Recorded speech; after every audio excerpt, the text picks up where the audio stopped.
Before starting the video, don't forget to subscribe the channel, press the bell icon and select all.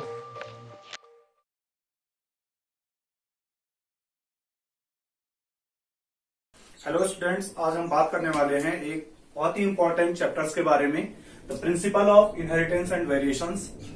Examination point of view से अगर देखा जाए तो बहुत ज्यादा इंपॉर्टेंट ये हमारे पास चैप्टर होने वाला है।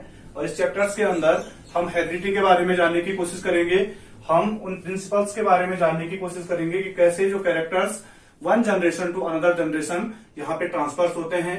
इन कैरेक्टर्स को सबसे पहले डिस्कवर कैसे किया गया था। जो यहाँ पे जेनेटिक्स है, इस जेनेटिक्स में जो प्रोजेनी के अंदर कैरेक्टर्स जाते हैं उनको कैरी करने के लिए क्या होते हैं, जीन्स प्रेजेंट होते हैं। और उन जीन्स की हेल्प से क्या होता है, जो कैरेक्टर्स होते हैं वो one generation to another generation क्या होते हैं, ट्रांसफर होते रहते हैं। तो जो हमारे पास ये चैप्टर है इसमें बहुत सारी बेसिक कंसेप्चुअल चीजें हैं जिनके बारे में हम इस लेक्चर के स्टार्ट होने से पहले जानना जरूरी है कि जो जो टर्मिनोलॉजी इसमें यूज होगी, जैसे अगर हम जीन्स की बात करते हैं, एलील्स की बात करते हैं, हम फैक्टर्स की बात करते हैं, हम जीनोटाइप्स की बात करते हैं, फिनोटाइप्स के बारे में बात करते हैं, कौन से कैरेक्टर्स होते हैं जिनको हम मॉर्फोलॉजिकली क्या करते हैं यहाँ पे देख सकते हैं, और कौन से कैरेक्टर्स जीन के अंदर क्या होते हैं, प्रेजेंट होते हैं, जो प्रोजेनी टू प्रोजेनी क्या होते रहते हैं, यहाँ पे ट्रांसफर होते हैं और एक नई स्पीसीज का क्या करते हैं, वहां पे फॉर्मेशन करते हैं। तो जो हम यहाँ पे बात करें, the father of genetics Gregor John Mendel's के बारे में आपने सुना होगा। ये क्या थे, एक मॉन्क थे, पादरी थे, और उन्होंने क्या किया कि जो पाइसम सटाइवम जिसको हम पी प्लांट्स कहते हैं उस पे एक्सपेरिमेंट किए बहुत सारे वर्षों तक। और उसके बाद उन्होंने क्या बताया कि जो कैरेक्टर्स होते हैं वो कैसे one generation to another generation क्या होते रहते हैं, ट्रांसफर होते रहते हैं। आपको ये भी पता होगा कि जो मेंडल्स थे, जब उन्होंने इस जेनेटिक्स के बारे में पूरी तरीके से बता दिया था, कैरेक्टर्स को बता दिया था कि कैसे ट्रांसफर होते हैं पेरेंट्स टू प्रोजेनी में, लेकिन यहाँ पे दुर्भाग्यवश क्या होता है कि जो मेंडल का एक्सपेरिमेंट था, जब उनको मरे हुए कई साल हो गए, उसके बाद लोगों का ध्यान उस तरफ गया कि किस तरीके से मेंडल्स ने जिस चीज को आज हम ढूंढ रहे हैं वो तो 20-22 साल पहले मेंडल पहले ही कर चुके हैं।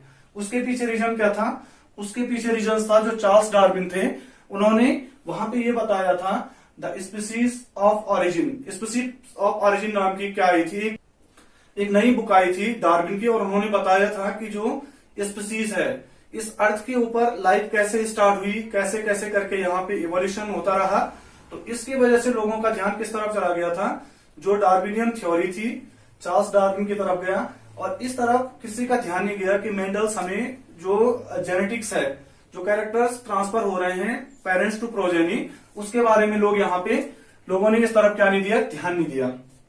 तो बाद में पता लगा। तो इस चैप्टर में हमारे पास दो चीजें हैं, जैसे अगर हम प्रिंसिपल की बात करेंगे, कौन कौन से प्रिंसिपल्स हैं ये आपको हम पढ़ेंगे कि हमारे पास जो प्रिंसिपल्स हैं यहाँ पे जेनेटिक्स के, मेंडल्स ने कुछ लॉ दिए थे, जिसमें फर्स्ट लॉ था आपका जिसको हम लॉ ऑफ डोमिनेंस कहते हैं। सेकेंड लॉ दिया था जो सेग्रीगेशन का लॉ था कि कैरेक्टर्स कैसे एक दूसरे से सेग्रीगेट होते हैं। तीसरा जो लॉ था उसमें उन्होंने बताया था कि जो हमारे पास क्या होता है, डाइहाइब्रिड क्रॉस के बारे में बताया था उन्होंने, कि जो असॉर्टमेंट लॉ था उसके बारे में बताया।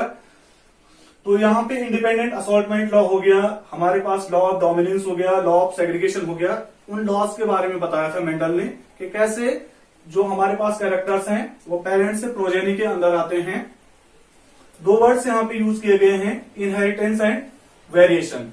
अगर हम बात करें कि जो इनहेरिटेंस है या वेरिएशन है, कुछ लोग क्या कहते हैं, the transfer of gene from one generation to another generation is called heredity.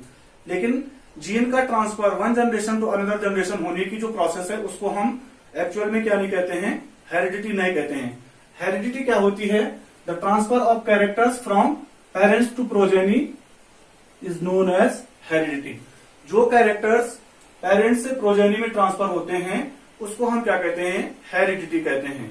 तो जो कैरेक्टर्स आएंगे उसको हम हेरिडिटी कहेंगे। और जो वेरिएशन है, वेरिएशन मतलब भिन्नता, एक दूसरे से अलग दिखना, ऐसी चीजें जो क्या कर रही है, सेम पेरेंट्स से। अगर हम यहाँ पे बात करें कि जो हमारे पास मेल एंड फीमेल दोनों में से कैरेक्टर्स कहां पे आएंगे, प्रोजेनी के अंदर आएंगे। सपोज यहाँ पे ये दो प्रोजेनी यहाँ पे बनती है, ये दो प्रोजेनी यहाँ पे बनती है, तो क्या होगा, जो कैरेक्टर्स पेरेंट से प्रोजेनी में आएंगे उसको तो हम हेरिडिटी कहेंगे, लेकिन यहाँ पे वेरिएशंस भी होगा, क्योंकि यहाँ पे अगर हम बात करें मॉर्फोलॉजिकली या फिर हम यहाँ पे जेनेटिकली बात करें तो इनमें क्या होगा, कुछ वेरिएशन भी होगा। हर चीज में ये क्या नहीं होंगे, एक दूसरे के जैसे नहीं दिखेंगे, इनमें कुछ ना कुछ क्या होगा, एक दूसरे से वेरिएशन ये यहाँ पे दिखाएंगे ही दिखाएंगे। तो इसे हम क्या कहते हैं, वेरिएशन दिखाते हैं, जो कि डिफरेंस अमंग प्रोजेनी। जो प्रोजेनी एक ही पेरेंट्स की जो दो संतानें हैं उनमें जो विभिन्नताएं होंगे उसे हम क्या कहेंगे, वेरिएशन कहेंगे। और जो हेरिडिटी है जिसको हम इनहेरिटेंस कह रहे हैं, ये इनहेरिटेंस क्या है, the transfer of characters from parents to progeny. तो इस गॉड जिसको हम क्या कहते हैं, हेरिडिटी या इनहेरिटेंस जिसे हम कहते हैं। अगर हम यहाँ पे जेनेटिक्स की बात करें, बहुत सारे क्वेश्चन यहाँ पे अराइज होंगे, कंसेप्चुअल क्वेश्चन है। फादर ऑफ जेनेटिक्स कौन है, फादर ऑफ एक्सपेरिमेंटल जेनेटिक्स कौन है, फादर ऑफ मॉडर्न जेनेटिक्स कौन है, जो टर्म्स जीन है वो किसने दिया था, फिनोटाइप्स क्या होते हैं, जीनोटाइप्स क्या होते हैं, उन सारी चीजों के बारे में हम बात करेंगे। लेकिन पहले हम बात करेंगे यहाँ पे जो मेंडल्स हैं, जो इनका बर्थ हुआ था वो हुआ था 20 जुलाई 1822 और जो इनकी डेथ हुई थी वो हुई थी 6 जनवरी 1884 में। तो इतना इनका क्या था, लाइफ स्पान था। और इसी के बीच इन्होंने क्या किया था, लगभग 6 सालों तक 1856 से और 1863 तक इन्होंने पी प्लांट पे जो पाइसम सटाइगोन है उस पर एक्सपेरिमेंट किया और ये बताने की कोशिश की कि कैसे जो है one generation to another generation यहाँ पे क्या होते हैं, कैरेक्टर्स ट्रांसफर होते हैं। फादर ऑफ एक्सपेरिमेंटल जेनेटिक्स की अगर हम बात करें, टी.एच. मॉर्गन, जिसको हम थॉमस हंट मॉर्गन कहते हैं, इन्होंने किस पे, फ्रूट फ्लाई जिसको हम ड्रोसोफिला मेलानोगास्टर कहते हैं, उस पे एक्सपेरिमेंट किया और वहां पे ये बताया कि किस तरीके से वहां पे क्रॉसिंग ओवर की प्रोसेस होती है। जो जीन होते हैं वो किसी पर्टिकुलर क्रोमोसोम्स के बीच में उनकी डिस्टेंस कितनी होनी चाहिए, वहां पे रिकॉम्बिनेंट बनने के चांसेस कितने होते हैं, कैरेक्टर्स कितने, मतलब कौन कौन से कैरेक्टर प्रोजेनी में आएंगे, कौन कौन से कैरेक्टर्स नहीं आएंगे, वो किस पे डिपेंड करता है, उस मतलब जो उन्होंने जीन मैप वहां पे दिया था उसके बेसिस पे क्या किया उन्होंने बताया, एक्सपेरिमेंटली ये प्रूव किया कि किस तरीके से ट्रांसफर होते हैं characters from parents to progeny. तो ये हमारे पास जो कैरेक्टर्स है, जो हमारे पास ये पूरे के पूरे कैरेक्टर्स हैं, इन कैरेक्टर्स के बारे में हम इस पूरे चैप्टर्स में पढ़ने वाले हैं। फादर ऑफ जेनेटिक्स की अगर हम बात करें तो फादर ऑफ जेनेटिक्स हमारे पास क्या है, ग्रेगर जॉन मेंडल हैं। अगर हम इनकी बर्थ की बात करें 20 जुलाई 1822 से 6 जनवरी 1884, इतना इनका जो लाइफ टाइम था। और इसी के बीच इन्होंने क्या किया, एक इंपॉर्टेंट चीज को दुनिया को बताने की कोशिश की कि जो हेरिडिटी होती है, जो कैरेक्टर्स होते हैं वो किस तरीके से ट्रांसफर होते हैं पेरेंट्स टू प्रोजेनी में। उसके बाद जो एक्सपेरिमेंटल जेनेटिक्स के हमारे पास फादर हैं वो हैं टी.एच. मॉर्गन, जिसको हम थॉमस हंट मॉर्गन भी कहते हैं। इन्होंने क्या बताया था कि जो ड्रोसोफिला मेलानोगास्टर होती है, जो फ्रूट फ्लाइज होती है, उनमें इन्होंने क्या किया, एक जीन मैप उन्होंने वहां पे तैयार किया और बताया कि जो क्रोमोसोम्स के ऊपर जीन की क्या होती है, लोकेशन होती है, उस पर डिपेंड करता है कि प्रोजेनी के अंदर कितने कैरेक्टर्स जाएंगे और वो वहां पे रिकॉम्बिनेंट होने के चांस कितने होंगे, वो हम यहाँ पे इस चैप्टर्स के अंदर पढ़ेंगे। दूसरा हम यहाँ पे बात कर रहे थे कि कुछ इंपॉर्टेंट टर्म्स हैं जो बार बार यहाँ पे क्या होंगे, इस चैप्टर्स के अंदर देखे जाएंगे। जैसे कि अगर हम बात करें, एक वर्ड होता है जिसको हम कहते हैं जीन। क्वेश्चन पूछा जाता है कि व्हाट इज जीन, तो gene is a functional unit of heredity. Heredity की जो फंक्शनल यूनिट है उसे हम क्या कहते हैं, जीन कहते हैं। जो टर्म जीन है वो किसने दिया था, वैटसन ने दिया था। अगर हम यहाँ पे बात करें कि जो जीन है ये क्या करते हैं, इन्हीं के ऊपर कैरेक्टर्स प्रेजेंट होते हैं। और जीन हमेशा किसी भी इंडिविजुअल्स के अंदर हमेशा पेयर में होते हैं, वन पेयर। जीन किसी पर्टिकुलर कैरेक्टर्स को क्या करते हैं, यहाँ पे कंट्रोल करते हैं। जैसे कि अगर हम हाइट की जीन की बात करें तो उसके लिए क्या होंगे, 2 जीन होंगे। जैसे टॉल किसी की हाइट है तो इस कैरेक्टर्स को कंट्रोल करने के लिए 2 जीन क्या होते हैं, प्रेजेंट होते हैं। तो यहाँ पे ग्रुप ऑफ जीन को जो हम कहते हैं, ग्रुप ऑफ जीन को हम क्या कहते हैं, एलील्स कहते हैं। तो जो हमारे पास 2 जीन हैं उनके ग्रुप्स को हम क्या कहते हैं, एलील्स कहते हैं। पहले इस एलील्स को मेंडल्स ने क्या कहा था, फैक्टर कहा था कि फैक्टर्स जो होते हैं वो one generation to another generation क्या होते रहते हैं, ट्रांसफर होते हैं। तो ये आप ढूंढना है कि टर्म एलील्स है ये किसने प्रपोज किया था और जीन के लिए सबसे पहले इसका यूज किसने किया था। दूसरा अगर हम यहाँ पे बात करें, कुछ कैरेक्टर्स होते हैं जिनको हम एक्सटर्नली क्या करते हैं, जो ऑब्जर्व किया जाता है। बाहर से जो लक्षण हमें दिखाई देते हैं, किसी की हाइट के बारे में हम बात करें, किसी के कलर के बारे में हम बात करें, जैसे हम हेयर कलर के बारे में बात करें, आईज कलर के बारे में बात करें, जो अलग अलग टाइप्स के कैरेक्टर्स जिनको हम ऑब्जर्व कर सकते हैं एक्सटर्नली, ऐसे कैरेक्टर्स को हम क्या कहते हैं? ऐसे कैरेक्टर्स को हम कहते हैं फिनोटाइपिक कैरेक्टर्स। फिनोटाइपिक कैरेक्टर्स, और ऐसे कैरेक्टर्स जो हमारे जीन के अंदर प्रेजेंट होते हैं और ट्रांसफर होते रहते हैं फ्रॉम पेरेंट्स टू प्रोजेनी, ऐसे कैरेक्टर्स को हम क्या कहते हैं? Genotypic characters. जीनोटाइपिक कैरेक्टर्स, ऐसे मतलब ये टर्म से ही पता लग रहा है जिनको जीन कैरी कर रहा है। हालांकि एक्सटर्नल फीचर्स को भी जीन ही कैरी कर रहा है, लेकिन कुछ कैरेक्टर्स हमें बाहर से दिखाई देते हैं और कुछ कैरेक्टर्स हमारे क्या होते हैं? हमारे अंदर क्या होते हैं? प्रेजेंट होते हैं, जिसकी वजह से क्या होता है? उन्हीं जीन की वजह से हमारी बॉडी के अंदर एंजाइमेटिक सेक्रेशन होता है। जैसे कि अगर हम इंसुलिन की बात करें, ये सारी की सारी क्या है? प्रोटीन्स है। नेक्स्ट चैप्टर में भी हम बात करेंगे जो हमारे पास मॉलिक्यूलर बेसिस ऑफ इनहेरिटेंस है, कि किस तरीके से जो नाइट्रोजनस बेस होते हैं वो एक ग्रुप बनाते हैं। जीन्स क्या होते हैं? क्रोमोसोम्स कहां प्रेजेंट होते हैं? बहुत सारे जीन्स मिलकर के क्या बनाते हैं? क्रोमेटिड बनाते हैं, फिर क्रोमोसोम्स बनते हैं, हेट्रोक्रोमोसोम्स बनते हैं, यूक्रोमेटिन बनते हैं। जो डीएनए होता है, किस तरीके से ये जीन वहां पे प्रेजेंट होते हैं। तो बेसिकली हम क्या मानते हैं? बेसिकली हम इन्हीं चीजों के बारे में जानते हैं यहाँ पे, कि जो हेरिडिटी है वो एक्चुअल में है क्या? हेरिडिटी हमारे पास क्या है कि जो डीएनए है वो क्या करता है? डीएनए एक जेनेटिक मटेरियल है, ये आपको पता है। डीएनए किस चीज से बना हुआ है? डीएनए कैसे हेरिडिटी को क्या करता है? कैरी करता है। तो जो जीन है वो क्या करते हैं? उन्हीं से क्या होता है? बहुत बार वो क्या करते हैं? वहां पे अपने आप को बनाते रहते हैं और एक लंबी क्या बनाते हैं? चेन बनाते हैं। जैसे हम न्यूक्लियोटाइड्स की बात करते हैं, न्यूक्लियोटाइड्स किस चीज से बना हुआ है? न्यूक्लियोटाइड्स हमारे पास पेंटोज शुगर से बना हुआ है। वहां पे हमारे पास राइबोन्यूक्लिक एसिड है, हमारे पास डीऑक्सीराइबोन्यूक्लिक एसिड है। न्यूक्लियोटाइड क्या करेंगे? जब जुड़ेंगे तो क्या बनाएंगे? डाइन्यूक्लियोटाइड बनाएंगे, फिर वो पॉलीन्यूक्लियोटाइड चेन बनाएंगे, और पॉलीन्यूक्लियोटाइड क्या करता है? डीएनए का फॉर्मेशन करता है। तो नॉर्मली हम ये मानते हैं कि हिंदी में जैसे हम बात करें इसमें कि आनुवांशिकी क्या है, कि जो लक्षण क्या होते हैं माता पिता से संतान में क्या होते हैं? ट्रांसफर होते हैं, उसको हम क्या कहते हैं? आनुवांशिकी कहते हैं। तो ये हमारे पास क्या है? हेरिडिटी है, transfer of characters from parents to progeny. और इनको क्या करता है? डीएनए कैरी करता है। लेकिन डीएनए के ऊपर भी क्या होते हैं? बहुत सारे क्रोमोसोम्स होते हैं। क्रोमोसोम किससे बने हुए होते हैं? क्रोमेटिन फाइबर से बने हुए होते हैं। क्रोमेटिन फाइबर किससे बने हुए होते हैं? तो वहां पे जो जीन होते हैं उसको हम क्या कहते हैं? फंक्शनल यूनिट ऑफ हेरिडिटी की बात करते हैं। तो हम यहाँ पे बात करेंगे कि जो मेंडल्स थे उन्होंने पी प्लांट्स को ही सिलेक्ट क्यों किया, क्या ऐसा कारण था, और उसी क्या यही एक रीजन हो सकता है मेंडल के यहाँ पे सक्सेसफुल होने का। बहुत सारे जो साइंटिस्ट थे उन्होंने पहले भी जेनेटिक्स के बारे में जानने की कोशिश की, लेकिन उनका जो सिलेक्शन था उन्होंने किसी ऐसे पर्टिकुलर ऑर्गेनिज्म को सिलेक्ट किया जिससे कि रिजल्ट आने में बहुत ज्यादा टाइम लगता था। तो जो अगर हमारे पास पी प्लांट है जिसको हम कहते हैं पाइसम सटाइवम, जिसे हम कहते हैं पाइसम सटाइवम, जिसे हम कहते हैं, ये पाइसम सटाइवम की अगर हम बात करें तो एक तो ये प्लांट क्या होता है? एनुअल होता है, मतलब इसका जो लाइफ टाइम होता है वो 3 या 4 महीने से ज्यादा नहीं होता है। मतलब हम 1 साल के अंदर इस पे कई बार एक्सपेरिमेंट कर सकते हैं और उसका जो डाटा है उसको क्या कर सकते हैं? हम यहाँ पे कलेक्ट कर सकते हैं।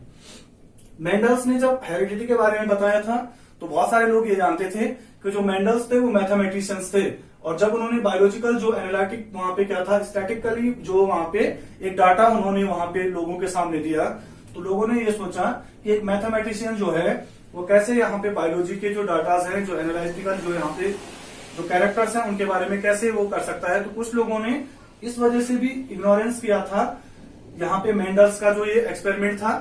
बाद में लोगों को ये पता लग गया कि मेंडल्स इस काम को हमसे बहुत पहले कर चुका है, लेकिन दुनिया का ध्यान वहां पे नहीं गया। वैटसन उसमें से एक साइंटिस्ट थे, ह्यूगो डी व्रीज थे, जिन्होंने रिपब्लिसाइज किया मेंडल के एक्सपेरिमेंट को, और उन्होंने ये बताने की कोशिश की, उन्होंने यहाँ पे ये बताया कि मेंडल्स इस चीज को पहले ही क्या कर चुके हैं, वहां पे प्रूव कर चुके हैं। तो यहाँ पे पाइसम सटाइवम पी प्लांट को सिलेक्ट करने का कारण क्या था? एक तो यहाँ पे जो इसका लाइफ स्पान था वो बहुत कम था, दूसरा क्या था, प्लांट क्या था, शॉर्ट था, तीसरा क्या था कि यहाँ पे क्रॉस पॉलिनेशन नहीं होता था। क्रॉस पॉलिनेशन आपको पता है कि क्रॉस पॉलिनेशन क्या होता है, मतलब कोई भी पॉलन ग्रेन इस फ्लावर्स के अंदर नहीं आ सकते हैं। इसलिए इसमें हमेशा क्या होगा, सेल्फ पॉलिनेशन होगा। जब तक हम नहीं चाहेंगे तब तक इसके अंदर पॉलन ग्रेन नहीं आ सकते हैं। तो किसी भी तरीके का यहाँ पे क्या होता है, मतलब ऐसी कोई भी चांसेस नहीं थे कि दूसरे कैरेक्टर्स इसके अंदर आए। दूसरा अगर हम यहाँ पे बात करें कि जो मेंडल्स बताना चाह रहे थे कि एक तो ये इसमें क्रॉस पॉलिनेशन नहीं होगा। दूसरा कारण क्या था, दूसरा कारण ये था कि जो पी प्लांट होता है वो क्या होता है, बाइसेक्सुअल प्लांट होता है। कैसा प्लांट होता है, बाइसेक्सुअल होता है। इसके अंदर मेल एंड फीमेल जो गैमेट्स होते हैं वो सेम ही पेरेंट्स के अंदर प्रेजेंट होते हैं। स्टिग्मा एंड जो उसके अंदर क्या होता है, एंथर होता है, सेम फ्लावर्स के अंदर होता है। बर्ड्स हमेशा क्या होती है, बंद होती है। इसके अंदर कभी भी क्रॉस पॉलिनेशन की प्रोसेस नहीं हो सकती है, सेल्फ पॉलिनेशन की प्रोसेस होगी। तीसरा यहाँ पे क्या था कि जो इसके अंदर सीड थे, उन सीड्स को हम क्या कर सकते थे, कलेक्ट करके उनको गिन सकते थे कि एक जो हमारे पास क्या है, एक फली है जिसको हम पॉट कहते हैं, उसके अंदर कितने हमारे पास क्या हो रहे हैं, कितने सीड उसके अंदर प्रेजेंट हैं, किस तरीके का उनका कलर है और कितने सीड्स अब प्रोजेनी के अंदर आएंगे। ये यहाँ पे क्या था, मेन रीजन था। दूसरा यहाँ पे 7 कैरेक्टर्स के बेसिस पे 7 कैरेक्टर्स को उन्होंने क्या किया था, एक एक करके parents to progeny, progeny to progeny वो क्या करते रहे, उसको एनालाइज करते रहे। और उसमें से 7 कैरेक्टर्स क्या क्या थे। पहला जो कैरेक्टर्स था पी प्लांट का वो था स्टेम हाइट, वो था स्टेम हाइट। आपको पता है कि हाइट जो है वो क्या है हमारे पास, या तो कोई प्लांट टॉल होगा या ड्वार्फ होगा। तो उन्होंने पहले कई जनरेशन तक इसी एक कैरेक्टर्स पे क्या क्या एक्सपेरिमेंट किया कि अगर हम टॉल, एक जो हमारे पास क्या है कोई प्लांट है और दूसरा क्या है ड्वार्फ प्लांट है, इन्हीं दो प्लांट्स के बीच में क्या करते गए, वो क्रॉस करवाते गए और फिर उसके कैरेक्टर्स को जनरेशन बाय जनरेशन क्या करते रहे, एनालाइज करते रहे। पहला कैरेक्टर क्या हो गया, स्टेम ऑफ हाइट। दूसरा जो कैरेक्टर्स उन्होंने लिया वो कैरेक्टर्स क्या था, कलर ऑफ फ्लावर। दूसरा कैरेक्टर्स क्या लिया उन्होंने, कलर ऑफ फ्लावर्स के बारे में बताया कि जो फ्लावर्स का कलर है वो कैसा है, किसी में वायलेट कलर का फ्लावर है, किसी में व्हाइट कलर का फ्लावर है। इस तरीके से उन्होंने क्या किया, 7 जो कॉन्ट्रास्टिंग कैरेक्टर्स थे। कॉन्ट्रास्टिंग कैरेक्टर्स का मतलब आपको पता है, 7 कॉन्ट्रास्टिंग कैरेक्टर्स का मतलब है कि जो एक दूसरे के बिल्कुल opposite character, 7 contrasting character of Mendel.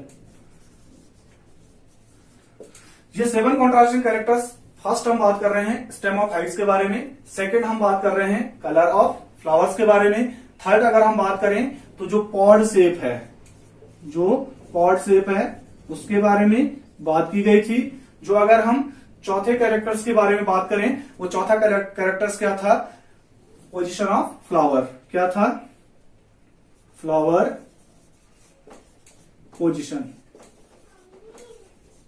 चौथा कैरेक्टर क्या था, फ्लावर की जो पोजीशंस थी।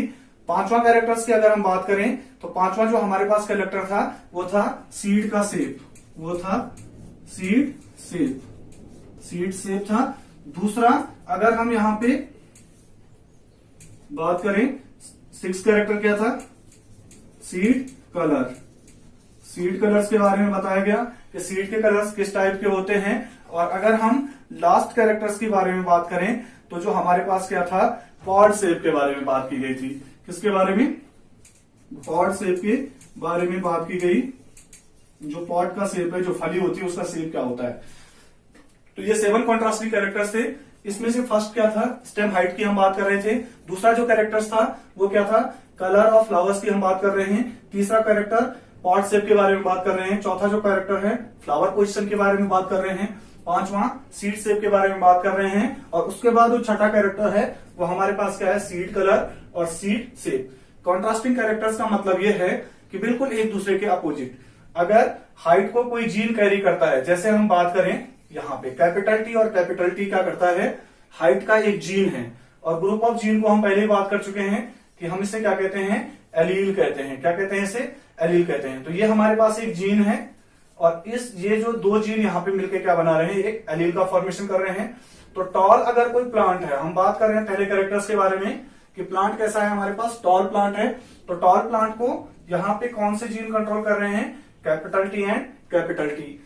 अब इसका क्रॉस किसके साथ करवाएंगे हम, ड्वार्फ प्लांट के साथ, क्योंकि स्टेम की हाइट दो ही टाइप की हो सकती है, या तो टॉल होगी या फिर क्या होगी, ड्वार्फ होगी। तो इसके लिए ये small T and small T.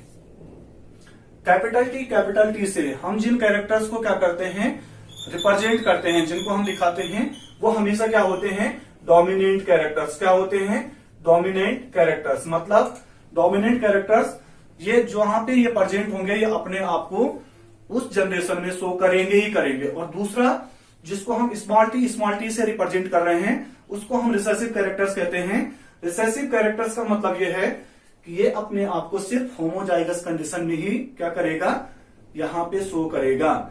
Heterozygous condition में ये कभी भी शो नहीं करेगा। Homozygous and heterozygous. अगर हम होमोजाइगस की बात करें, अगर सेम अगर हमारे पास हाइट, सेम साइज का अगर जीन हमारे पास प्रेजेंट है, तो एक ही जैसे अगर हमारे पास दो जीन प्रेजेंट हैं, तो उसे हम क्या कहते हैं, होमोजाइगस एलील्स। उसे हम क्या कहेंगे, होमोजाइगस। और जैसे अगर हम कैपिटल टी और स्मॉल टी की बात करें, तो ये हमारे पास क्या हो गया, हेट्रोजाइगस एलील्स। इसे हम क्या कहेंगे, हेट्रोजाइगस, हम इसे एलील कहेंगे। दूसरा जो कैरेक्टर्स था, वो दूसरा कैरेक्टर्स हमारे पास क्या, कलर ऑफ फ्लावर। फ्लावर का कलर क्या होगा, यहाँ पे व्हाइट भी हो सकता है, पिंक भी हो सकता है। तो दो अलग अलग क्या है, कॉन्ट्रास्टिंग कैरेक्टर्स के बेस पे क्या किया गया, यहाँ पे फ्लावर्स को सिलेक्ट किया गया। तीसरा अगर हम पॉड शेप के बारे में बात करें, तो पॉड का जो शेप है वो पूरी तरीके से क्या हो सकता है, वो मतलब फूला हुआ भी हो सकता है और श्रिंक भी हो सकता है। कुछ प्लांट्स में फूले हुए क्या होंगे, पॉड्स होंगे, फलियां होंगी, और कुछ में क्या होंगे, सिकुड़ी हुई होंगी। ये दो कैरेक्टर्स थे। अगर हम उसके बाद चौथे कैरेक्टर्स के बारे में बात करें, तो जो फ्लावर की पोजीशन है, अगर हम स्टेम के अंदर देखें, टर्मिनल भी हो सकती है। फ्लावर एक टर्मिनल पॉइंट सबसे ऊपर भी हो सकता है, और फ्लावर की पोजीशन जो है वो एक्साइल भी हो सकती है, वो नीचे भी हो सकती है। तो ये यहाँ पे फ्लावर की पोजीशन जैसे एक्साइल और टर्मिनल।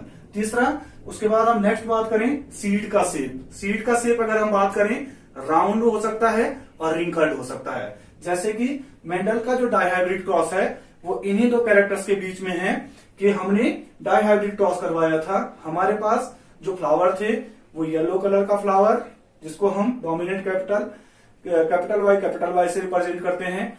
दूसरा हमारे पास क्या था, जो राउंड शेप के उसके अंदर सीड थे। एक्सपेरिमेंट उसका क्रॉस किसके साथ करवाया गया, क्रॉस करवाया गया उसके साथ जो हमारे पास ग्रीन फ्लावर, जो ग्रीन हमारे पास क्या थे वहां पे फ्लावर थे, और जो हमारे पास रिंकल्ड क्या थे वहां पे, उसके अंदर सीड का जो शेप था। तो पूरे वो राउंड नहीं थे। तो राउंड और जो सीड का शेप था वो कैसा था, राउंड एंड रिंकल्ड। उसके बाद हम सीड कलर की बात करें, तो सीड का कलर कैसा था, सीड का कलर हमारे पास जैसे हम बात करें, तो इसमें भी क्या था, दो अलग अलग कैरेक्टर्स थे सीड के कलर्स के लिए। अगर हम यहाँ पे पॉड शेप की बात हम क्या कर रहे थे, बात कर रहे थे कि जो पॉड का शेप है वो क्या हो सकता है, किस तरीके से यहाँ पे अपने आप को दिखा सकता है, रिप्रेजेंट कर सकता है। तो ये हमारे पास क्या थे, ये पूरे के पूरे pod shape and pod colour की हम बात कर रहे थे। पॉड शेप एंड जो पॉड कलर था उसके बारे में बात कर रहे थे। ये 7 जो थे वो कॉन्ट्रास्टिंग कैरेक्टर्स थे, जिसके बेसिस पे मेंडल ने एक्सपेरिमेंट किया, हर एक डाटा को एनालाइज किया, और एनालाइज करने के बाद उन्होंने क्या किया, उसको एनालिटिकली वहां पे प्रूव कर दिया, उसके डाटा को मेंशन किया, और फिर दुनिया के सामने उसको रिप्रेजेंट करने की कोशिश की कि अगर हम यहाँ पे क्या करवाते हैं, पॉलिनेशन करवाते हैं, तो कौन कौन से कैरेक्टर्स क्या आते हैं, प्रोजेनी के अंदर आते हैं, और कौन से कैरेक्टर्स वहां पे क्या होते हैं, अपने आप को हाइड कर देते हैं। आज के लिए इतना ही है। नेक्स्ट वीडियो में हम बात करेंगे यहाँ पे जो मोनो हाइब्रिड क्रॉस है। मोनो मतलब सिंगल, और सिंगल कैरेक्टर्स के बेस पे क्या किया था, मेंडल ने एक्सपेरिमेंट किया था। जैसे कि वहां पे उन्होंने क्या किया था, स्टेम की हाइट को क्या किया था, एनालाइज की थी। तो स्टेम की height tall and dwarf plant के बीच में सिर्फ एक कैरेक्टर्स को देखा कि अगर हम टॉल और ड्वार्फ प्लांट के बीच में क्या करवाते हैं, क्रॉस करवाते हैं, तो प्रोजेनी में हाइट कैसी होगी। दूसरे में उन्होंने क्या किया, कलर्स और शेप की साइज पे क्या क्या एक्सपेरिमेंट किया। तो नेक्स्ट वीडियो में हम मोनो हाइब्रिड क्रॉस के बारे में बात करेंगे। Thank you and have a nice day.